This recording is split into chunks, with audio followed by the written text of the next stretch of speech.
আজকে বন্ধুরা তোমাদের শোনাবো একটি অপ্রকাশিত বা ভালোবাসার গল্প।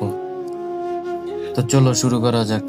আমি জীবনে যে ভালোবাসিনি এমন না, আমিও একদিন ভালোবেসেছিলাম। অনেক ছোট থাকতে, তখন আমি ক্লাস 9-এ পড়ে। মোটামুটি দুষ্ট ছিলাম বটে। দুষ্টামি করার সকল উপায় ভালোভাবেই জানা ছিল আমার। স্কুল জুড়ে দুষ্টামিতে আমার নাম ছিল হিট লিস্টে। ক্লাস ফাঁকি আর স্কুল পালানো ছিল আমার খুব পছন্দের। তবে মেয়ের ব্যাপারে ছিলাম খুবই বতরে। এই ধরনের দুষ্টামিতে যখন ছিল না, তখন বন্ধুরা বলল একটা প্রেম কর। তারপর তার একটা মেয়ে পছন্দ করে দিল। দেখলাম মেয়েটা সত্যিই অনেক সুন্দর, বেশ লম্বা।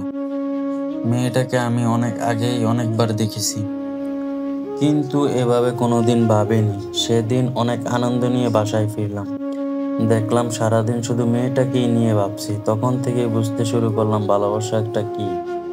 সেদিন রাতে ঘুম একদমই হচ্ছিল না। পরদিন স্কুলে গেলাম, আর তাকে দেখলাম নতুন করে। মনে হলো শুধু এই স্কুলে না, সে যেন পৃথিবীতে সবার চেয়ে সুন্দর।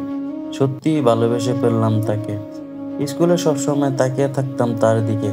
তাকে দেখলে আমার বুকে অন্যরকম একটা অনুভূতি সৃষ্টি হতো।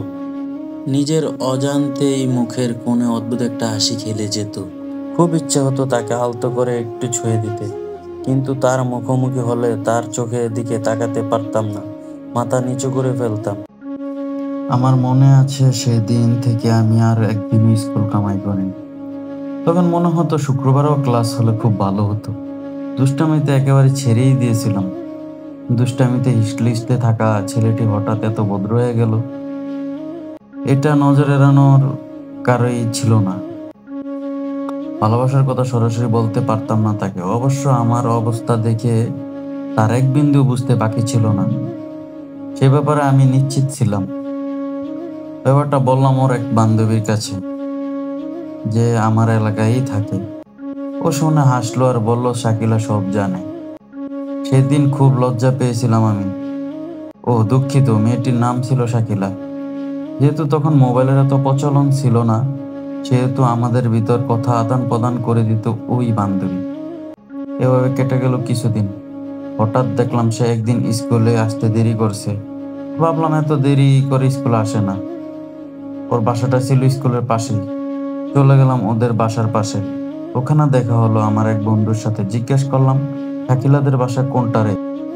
যে বাসার পাশে ছিলাম ওটা শাকিলাদের বাসা আমি জানতাম না। শাকিলা জানালা দিয়ে বলল, দাঁড়াও, আমি আজ স্যারের সাথে সব বলে দিব। আমি খুব ভয় পেয়ে গেলাম, কারণ আমার আব্বুই স্কুলের হেডমাস্টার। ও যখন স্কুলে আসলো তখন তো ভয়ে আমার অবস্থা খারাপ।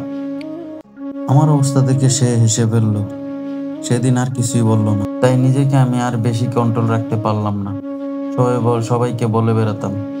কেন জানি খুব আনন্দ লাগতো সবাইকে বলতে। কেউ যদি ওর প্রশংসা করতো, ওকে সুন্দর বলতো, তাইলে আমার খুব আনন্দ লাগতো। অল্প কিছুদিনের মধ্যে জেনে গেল স্কুলের সমস্ত স্যার ম্যাডাম আর ছাত্ররা। আমার ছোট বোনও ওকে খুব পছন্দ করত। তো একদিন ভাবলাম তাকে সবকিছু বলে দেব। তো বলার পরে কি হলো তা আমি তোমাদের নেক্সট পার্টে জানাবো।